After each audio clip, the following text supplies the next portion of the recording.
Welcome to Kenton's videos. Enjoy the video. You begin by creating one Notes folder per course so everything is organized from day one.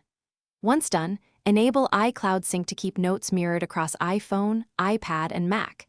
This prevents lost work. Make sure to set a default font, size, and a checklist template now, because consistent formatting saves time later when scanning or exporting.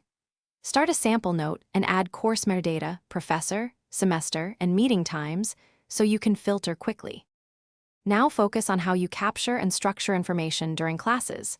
Use headings and bullets for hierarchy and indent to keep nested concepts clear. This helps when reviewing. Scan handouts directly into notes, then annotate PDFs inline so you never juggle papers.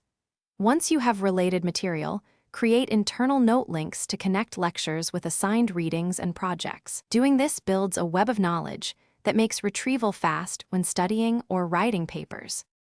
Finish by setting a weekly review routine. Tag important notes, archive old ones, and compress attachments so your library stays lean. When you need to submit or share, export entire folders as PDFs. This preserves layout and annotations. If something goes wrong, troubleshoot quickly, force close notes, check iCloud storage and internet, then sign out and back in if necessary. If a note is missing, use the recently deleted folder. Make sure recovery happens within the allowed time. Thanks for watching. Consider subscribing if we helped you.